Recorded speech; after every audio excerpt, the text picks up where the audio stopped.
game, but we started off slow and had to fight back.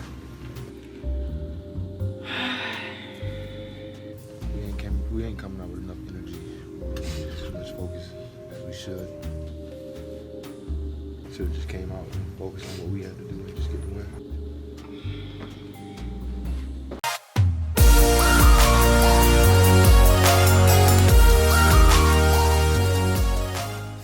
You know why I'm here. I know why I'm here. The Lakers lost to the Cavs with the worst record in the NBA, and we lost to them. Okay, where do I begin with such a story as this? I don't know. Well, let's go ahead and try to dive in. So the score was 101-95, but their biggest lead was 15 points. We allowed this G-League level team to have a 15-point lead on us at some point in time during the game.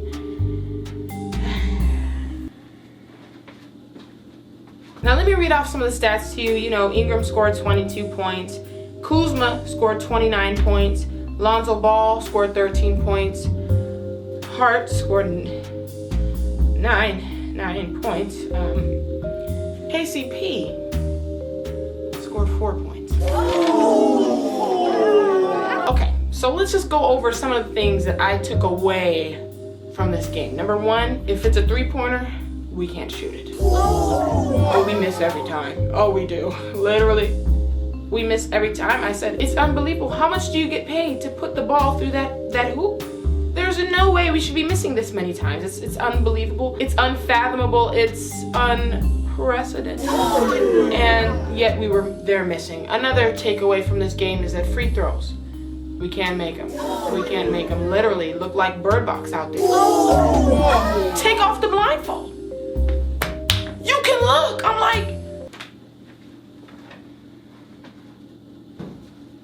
they were literally shooting like this, guessing the rim's here. Take your blindfold off. I mean, this is not Bird Box. You are not in the movie. Sandra Bullock was the one casted, not you, Lonzo. Not you, Ingram. You weren't in the movie. You can see. Use the eyes. Do you need a seeing eye dog? Do you need a cane?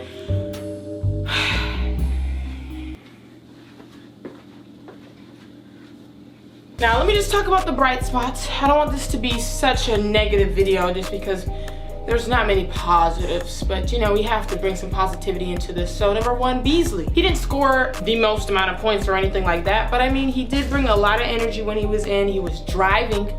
I'm like, thank you. Try something new. Like, three-pointers aren't falling. Maybe we drive, you know? And Beasley was the one to do that. So I commend you, Beasley. Thank you for looking like you had some heart. Like, he looked like he was actually trying to get back into the game. Other ones looked like they were sleepwalking. You need to sleepwalk to the bench. Moonwalk to the bench, however you get there. Because you can't be on the floor playing like this. And the only other bright spot was Kyle Kuzma. Literally, he scored 29 points, 14 points in the fourth. He took over. He was like, look, I'm not passing to you bums. And I felt every bit of that energy. I said, that's the type of energy we need, King. We need more of that. Your teammates don't have that energy. A lot of them look just lackluster and satisfied with their performance. It's like, no, you're playing like him. You're playing like him. Are you cool with that? They look cool with it. Kuzma doesn't. He wasn't playing those games. 14 points in the fourth, which brings me to my conundrum of Luke Walton.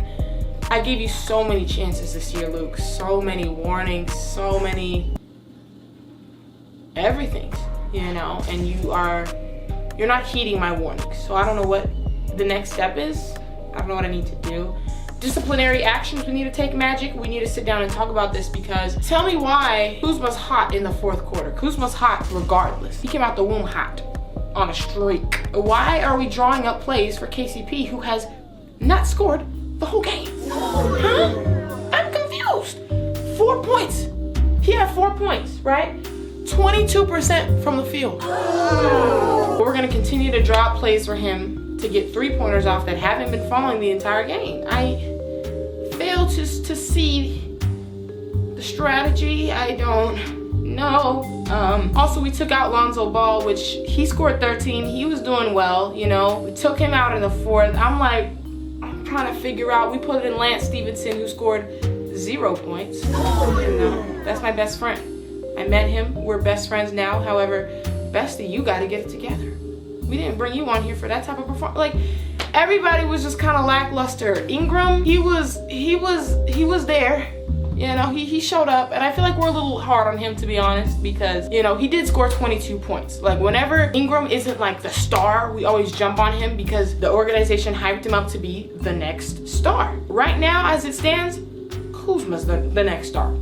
He is the shining star of Bethlehem, and Ingram is the manger. He's just the hay. He's just not living up to the expectations of the organization. You know, even though he's doing pretty well. Like, I don't want to get too much into that because I'm going to get into that in a different video, but just know, Ingram, listen, you just got to be more aggressive. You know, you see Kuzma. You see when it turns on for him fourth quarter, he's like, no, we're not going to lose this. He had fire. He had passion. I saw it. I know you saw it because you were there. I wasn't even there. Kuzma's taking it to the basket. He's not taking no for an answer. He's making his free throws. I mean, like, you have to care a little bit more, and it's especially harder for you because you look like everything you're half asleep. Every time I see you on the screen, you're like this.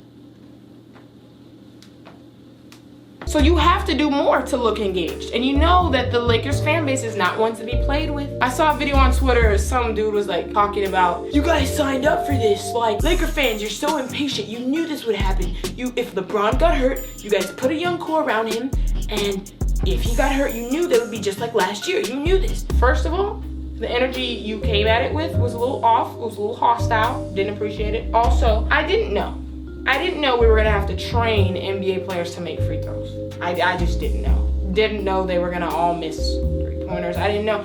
However, he did have a point. He was saying that, you know, we just have to be patient. Like, they were good before LeBron got injured. Now we're trash. We are literally now 3-7 without LeBron. And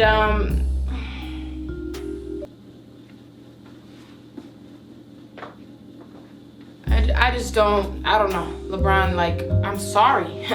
I apologize to you. It's like a lack of effort mixed with just coaching from nowhere. What coaching? There's no coaching. So it's like, I just don't even know where to begin with this team. You know what I mean? There's so many things we should be doing that aren't happening. You know, it's just this.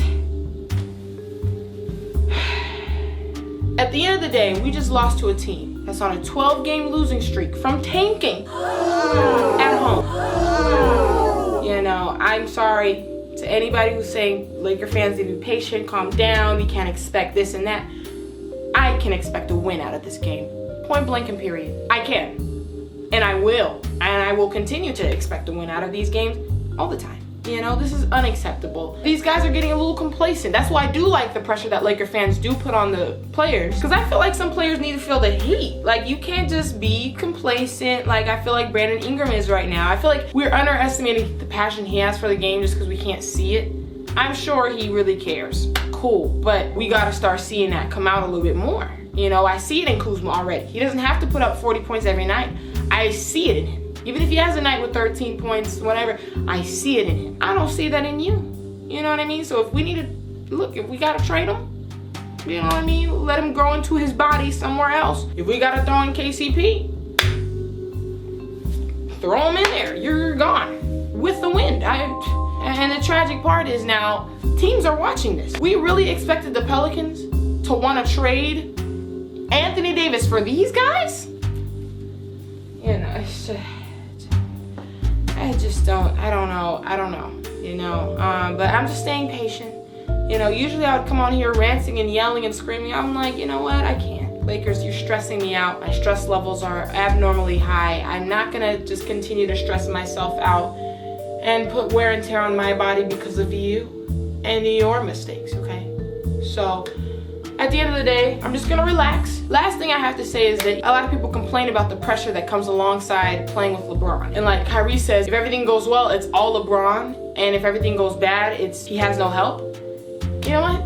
I hate to say it, it's true. That is true. Kyrie, I don't know what you were complaining about because he has no help. If that's the help he has, that was out on the court playing against the 12-game losing streak G-League Cavs, he has no help. And that's hard for me to say as a Laker fan, but it's the truth. It's the truth.